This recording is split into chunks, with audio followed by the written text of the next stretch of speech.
안녕하세요. 저는 연세대학교 의과대학 본과 4학년 신승환이라고 합니다.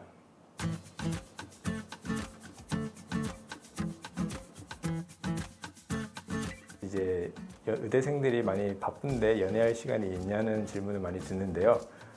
저희는 이제 아무리 바빠도 연애할 시간은 다 있습니다. 그러니까 전쟁이 나도 연애할 사람은 다 하기 때문에 저희도 이제 많이 바쁘더라도 공부하면서 할 사람은 다 연애를 합니다. 우선은 이제 저희는 예과 때는 주로 이제 교양 과목을 주로 배우고요. 본과 1학년에 올라와서는 생리학, 양리학, 해부학 등의 기초 과목들을 주요 과목으로 배우고, 본과 2학년에 올라와서는 이제 많이 들어봤을 법한 피부과, 정형외과, 내과 이런 임상 과목들의 이론들을 배우고, 그리고 이제 본과 3학년에 올라와서는 이제 내과, 외과, 산부인과, 소아과, 정신과, 신경과 6과목에 대해서 실습을 나가서 이제 환자들을 직접 만나는 경험을 하게 되고, 그 다음에 이제 본과 4학년에 올라와서는 본과 3학년 때 하지 못한 과목들에 대해서 이제 환자들을 직접 만나며 실습을 하게 됩니다. 의대 하면은 우선 가장 또 떠오르는 단어가 공부량인데요. 소문 그대로 의대는 이제 공부량이 매우 많습니다. 대표적으로 이제 본과 1학년, 2학년이 이제 엄청나게 공부량이 많은데요. 제가 경험한 바로는 이제 밤을 새는 일이 수두룩하고, 특히 이제 또 본과 1학년 같은 경우는 1년 동안 배운 과목을 이제 1년 끝날 때쯤에 쌓아보면은 자기 키보다 큰 경우가 되게 많고, 그리고 이제 시험도 본과 1학년 같은 경우는 이제 1년에 평균 50회 정도 시험을 보게 됩니다. 하지만 이제 본과 3학년, 4학년에 올라오게 되면은 시험 횟수는 좀 줄어들어서 조금 여유가 생기는 편입니다.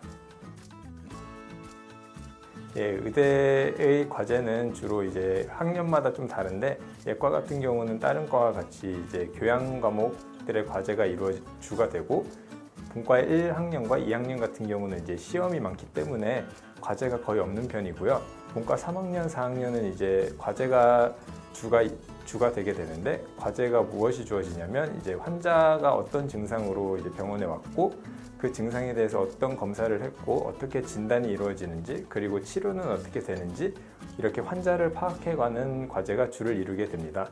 그 외에 이제 질병에 대해서 논문을 읽어가는 과제도 있습니다. 환자를 대하다 보니까 규칙과 질서가 되게 중요시되는 느낌이 강합니다. 우선 저희 과는 한 학년에 120명인데 그 중에 이제 여자는 약 40명 정도 됩니다. 그리고 남자는 나머지 80명이니까 약간 2대1 정도의 비율을 가지고 있습니다. 저희 과 같은 경우는 이제 졸업하게 되면 대부분이 이제 세브란스 병원에 인턴으로 취업을 해서 의사 생활을 하게 되고요. 인턴을 거쳐서 그리고 이제 레지던트 과정을 거치게 되고, 그 레지던트 과정을 거치게 돼서 이제 전문의 자격증을 따게 되면 이제 그 이후의 과정은 펠로우나 이제 개업을 하는 과정을 거치게 되고요. 이게 대부분의 학생들이 거치는 과정이고요. 그 외에 이제 의과대학을 졸업하고 나서 바로 개업을 하는 사람들도 있고, 아니면 이제 의과대학 의학 전문 기자라는 특수성을 가진 기자 생활을 하는 사람들도 있으며, 그리고 이제 선교 활동을 하는 사람들도 있고, 제약회사에 취업하는 사람들도 있습니다. 저희 과의 모든 학생들이 모두 세브란스에 취업하는 것은 아닙니다. 우선 저희 세브란스의 인턴 모집 인원이 한 약 200명 정도 되는데, 그 중에 이제 본교 출신이 한 80에서 90명 정도 되는 것으로 알고 있습니다. 그리고 이제 한 학년 같은 경우는 120명인데, 그럴 경우에 이제 30명이 약간 이제 세브란스 외의 곳으로 가게 되는데, 그 중에 이제 10명 정도는 타 병원으로 가게 되고, 타 대학병원이나 타 큰 병원으로 가게 되고, 아니면 이제 몇 명은 이제 바로 군대를 가게 됩니다. 객관적으로 말씀드리자면 저희 의과대학을 졸업하고 인턴 레지던트 생활을 하면서 주 88시간 일을 하게 되는데, 주 88시간 4주간 일하게 되고 한 달에 이제 350을 받게 됩니다. 그럴 경우 이제 약 354시간 정도 일을 하게 되고 350을 받기 때문에 한 시급 10,000원 정도 되는 것 같습니다. 그리고 이제 전문의를 따고 나서 사회에 나가서 개업을 하게 되면은 이럴 경우에는 이제 정말 적게 버는 사람들도 있고 정말 많이 버는 사람들도 있어서 편차가 큰 것으로 알고 있습니다. 저희 최근 정식 합격 컷은 작년 같은 경우 수학 하나 틀렸을 경우에 이제 과탐 하나 틀린 경우에 이제 과탐이 어느 과목인지에 따라서 합격, 불합격이 갈라지기도 했고, 수학을 다 맞은 경우에는 과탐을 3개까지 틀렸을 경우 이제 표점이 높아서 합격한 경우가 있다고 들었습니다. 저는 2013학년도 수능을 봤었는데요. 전체 전과목에서 2개를 틀렸습니다. 외국어에서 하나, 그리고 이제 과탐 과목에서 하나 틀렸습니다. 수시에서 학생부 교과와 학생부 종합 전형 같은 경우에는 내신 등급이 1점대 극초반인 것으로 알고 있습니다.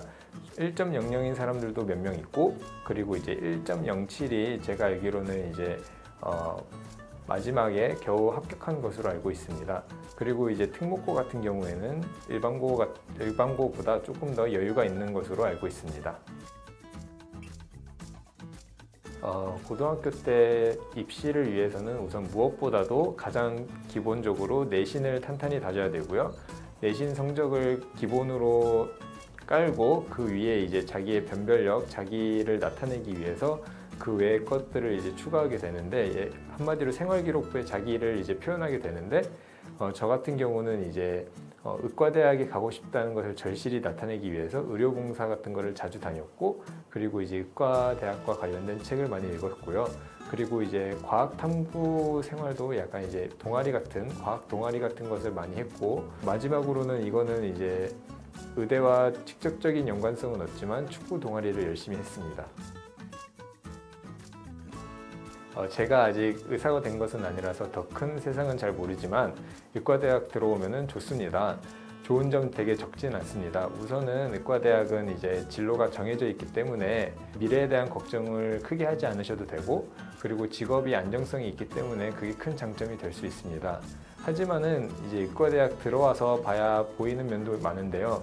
우선은 의과대학 들어오게 되면은 많은 공부량이 이제 자기를 기다리고 있습니다. 그래서 그 많은 공부량을 견딜 자신이 없으면은 다시 한번 고민을 해보시는 게 좋을 것 같고요. 그리고 이제 의과대학의 진로가 거의 정해져 있기 때문에 그 적성이 안 맞는 것 같으면은 이제 큰 흔들림이 있을 수 있습니다. 그래서 의과대학을 진학하고 싶어하는 학생들에게 우선은 막연히 의대가 좋아 보여서, 아니면 이제 의대가 안정성이 있어 보여서, 그리고 막연히 수능 점수가 잘 나와서 의대를 진학하고 싶어하는 학생들은 말리지는 않지만 이제 조금 더 자세히 의과대학이 어떤 곳인지 알아보고 진학을 하였으면 좋겠습니다.